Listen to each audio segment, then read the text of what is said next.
Hey guys, today we're going to learn about turtle habitats, specifically our painted turtles that you have probably seen before in our Minnesota and Wisconsin wetlands. So we're going to talk about the four main components of habitats. So they're food, shelter, water, and space that they live in and need.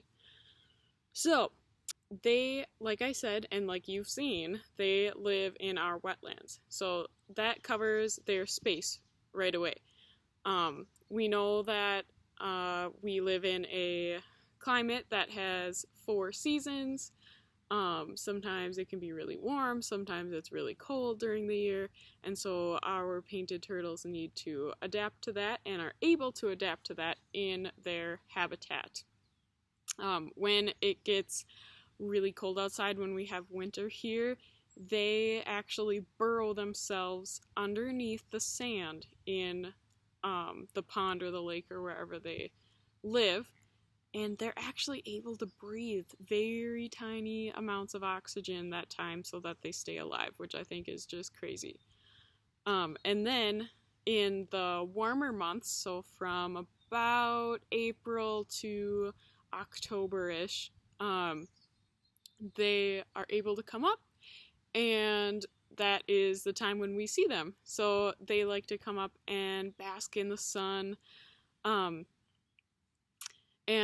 often you will see them doing this on like a fallen log or a rock or something like that that is just above the surface of the water. And the reason for that often is because they like to take shelter. That's another part of our habitats. They like to take shelter underneath the surface of the water. Because if you've ever seen a painted turtle do this, maybe you were paddling or boating along or swimming or something, and you were like, wow, that's a turtle, and you get closer and then it goes bloop, under the water. That's because it might see you as a predator and it doesn't want to get hurt. And so it hides itself under the water, and so you can't see it anymore. So that takes up our shelter aspect as well.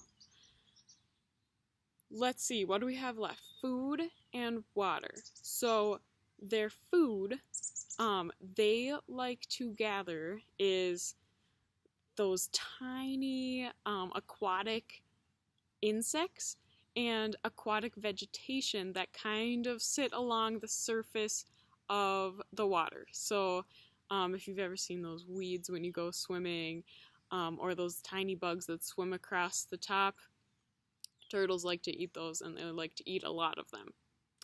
And then their water, they just get from their surroundings. So the water that they swim and they live in.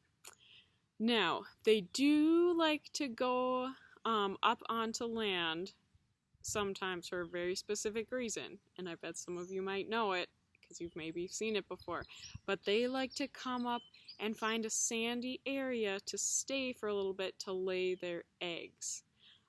So actually, there's my garage over there.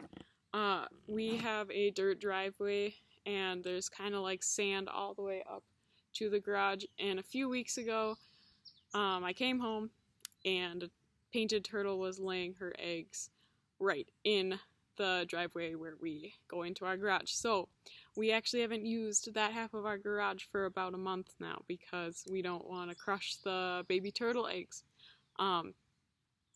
And so that is something you can do if you see them laying eggs. You could put a flag there, or maybe kind of circle it somehow so that you can protect those baby turtle eggs.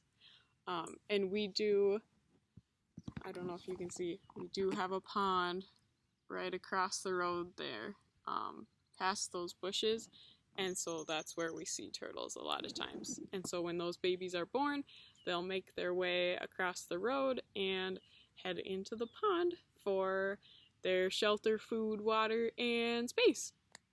So, carrying on, you have a turtle craft today for your activity.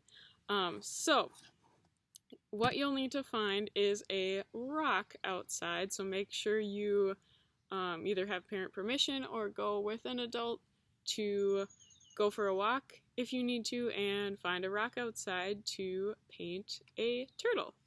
So I'm going to hold up this example because I think it would make a really good turtle shell.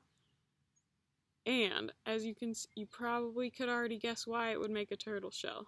But I'm going to point out a few things. It's smooth and flat on top.